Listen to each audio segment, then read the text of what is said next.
31 March 2025 পৰা 7 এপ্ৰিল 2025 অহা সোমবাৰলৈকে আমাৰ চেঁচামুখ থান ৰাইজৰ উদ্যোগত আৰু মৰঙীবাসী ৰাইজৰ সহযোগত সপ্ত দিৱসজোৰা আচলতে ভাগৱত পাঠৰ আয়োজন কৰা হৈছে।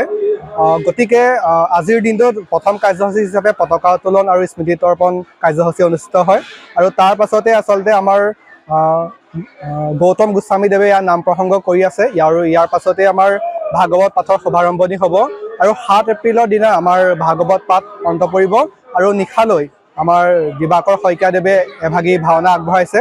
আমাৰ অগ্নিগড় শিল্পী সমাজে কৰিব কুৰ্ম অৱতাৰ। গতিকে এই 7 দিনৰ যি সপ্ত দিৱসজোৰা অবিৰত ভাগৱত পাঠ অনুষ্ঠান আমি সমূহ ৰাইজকে আমি গোলাঘাটবাসী ৰাইজক আমাৰ এই ভাগৱত পাঠৰ অনুষ্ঠানলৈ আহক আৰু আমি আপোনালোকক আচলতে যিমান পাৰোঁ সেৱা শুশ্ৰূষা কৰিবলৈ সাজু আছোঁ আৰু এই আচলতে সেৱাৰ মাধ্যমেৰে আমি গাঁওবাসীয়ে যি আধ্যাত্মিক চিন্তা চেতনাৰ সৈতে সংপৃক্ত হ'ব বিচাৰিছোঁ আৰু ভগৱন্তৰ আশীষ লাভ কৰিব বিচাৰিছোঁ। 31 মাৰ্চ 2025 পৰা 7 এপ্ৰিল 2025 অহা সোমবাৰলৈকে আমাৰ চেঁচামুখ থান ৰাইজৰ উদ্যোগত আৰু মৰঙীবাসী ৰাইজৰ সহযোগত সপ্ত দিৱসজোৰা আচলতে ভাগৱত পাঠৰ আয়োজন কৰা হৈছে।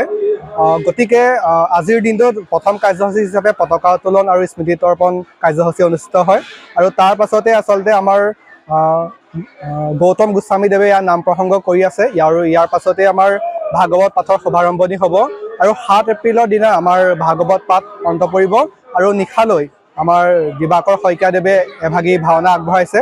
আমাৰ অগ্নিগড় শিল্পী সমাজে কৰিব কুৰ্ম অৱতাৰ।